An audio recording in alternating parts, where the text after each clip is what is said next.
பிரியமானவர்களே, இயேசு கிறிஸ்துவின் நாமத்தில் உங்களுக்கு என் அன்பின் வாழ்த்துக்கள். இந்த நாளிலும் உங்களை பார்ப்பது, உங்களோடு பேசுவது எனக்கு அதிக சந்தோஷம். ஏன்னா இயேசு உங்களை அதிகமாய் நேசிக்கிறார். உங்களுக்காக ஜெபிக்க முடியாத பாரத்தை தருகிறார்.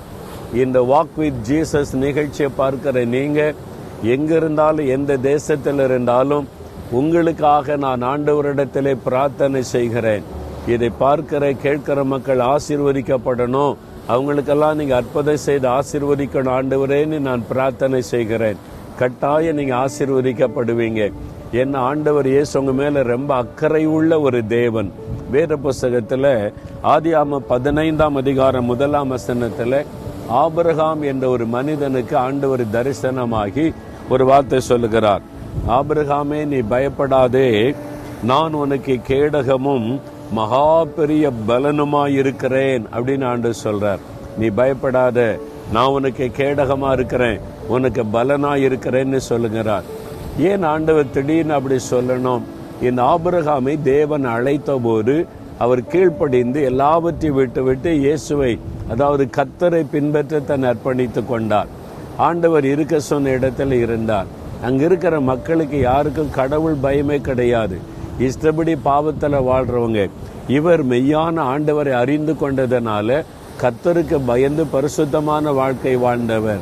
சுற்றிலும் எல்லாரும் தீமை செய்கிற மக்களா இருக்கும்போது உள்ளத்துல ஒரு பயம் வரும்ல, நான் மட்டும் தனிமையா இருக்கிறேன், என்னை சுற்றி இருக்கிறவங்க எல்லாம் தீமை செய்கிற மக்களா, ஒரு கடவுள் பயம் இல்லாதவங்களா இருக்கிறாங்களே, ஏதாவது தீமை செய்திருவாங்களோ, இயற்கையாகவே ஒரு பயம் வரும்.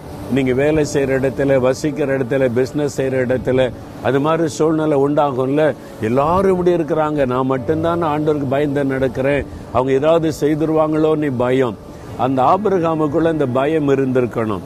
அதனால தான் ஆண்டவர் சொல்றாரு, நீ பயப்படாத ஆபிரகாமே, நான் இருக்கிறல்ல, உனக்கு கேடகமா இருக்கிறேன்னு சொல்றார். அதுக்கு என்ன அர்த்தம்? கேடகம் நமக்கு தெரியும்ல. அந்த காலத்துல யுத்தம் பண்ணும்போது போர் வீரர்கள் இடது கையில கேடகம் வச்சிருப்பாங்க, வலது கையில பட்டயம் வச்சு சண்டை போடுவாங்க. இந்த கேடகம் எதற்காக?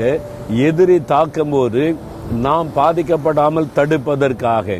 இங்க ஆண்டவர் சொல்றாரு, எத்தனை பேர் உனக்கு விரோதமா எழும்பி எத்தனை தாக்குதலை நடத்தினாலும் நான் உனக்கு கேடகமா இருக்கிறேன். அடி என் மேலதான் விழும், உன் மேல விழாது. பயப்படாத ஆபிரகாமே, நான் உனக்கு கேடகமா பாதுகாப்பா இருக்கிறேன்னு சொல்றார். அதே ஆண்டவர் தான் அவங்களை பார்த்து சொல்றாரு, என் மகனே மகளே, நீ வசிக்கிற இடத்துல, படிக்கிற இடத்துல, வேலை செய்யற இடத்துல, பிசினஸ் செய்யற இடத்துல உன்னை சுற்றிலும் தீமை செய்கிற மக்கள், பொறாமை உள்ள மக்கள், உன்னை அழித்து விடும்படியான கங்கணம் கட்டி இருக்கிற மக்கள் இருந்தாலும் உன்னை தொட முடியாது. நான் உனக்கு கேடயமா இருக்கிறேன். ஆண்டவர் என் ஊழியத்தின் ஆரம்ப காலத்துல மனுஷரால் தீங்கனால ரொம்ப மன சோர்ந்து ஒரு நாள் அழுதேன். அப்ப ஆண்டவர் சொன்னார், மகனை ஏன் அழுகிற?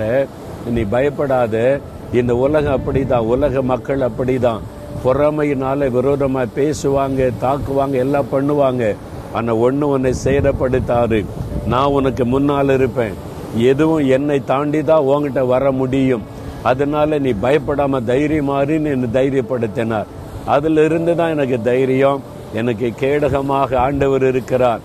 யார் என்ன பேசினாலும், திட்டினாலும், எழுதினாலும், என்ன குறை சொன்னாலும், எனக்கு விரோதமா என்ன பண்ணினாலும் என் உள்ளம் பயப்படாது, கலங்காது. நீங்களும் அப்படி சொல்லுங்க. பொல்லாங்கு நிறைந்த உலகம்தான், பொல்லாத மனிதர்கள் நிறைந்த உலகம்தான். நமக்கு தீமை செய்கிற மக்கள் எங்க இருக்கிறாங்க தான். ஒருத்தர் உங்களை தொட முடியாது.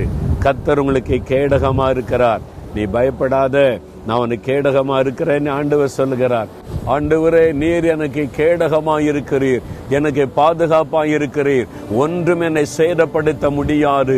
என் ஆண்டவர் இயேசு எனக்கு கேடகமா பாதுகாப்பா இருக்கிறபடியினால் பொல்லாத மனிதர்கள், சத்துருடைய கிரியைகள் ஒன்றும் என்னை சேதப்படுத்த முடியாது. இயேசு கிறிஸ்துவின் நாமத்தில் நான் ஜெயம் எடுக்கிறேன். இயேசுவின் நாமத்தில். ஆமேன், ஆமேன்.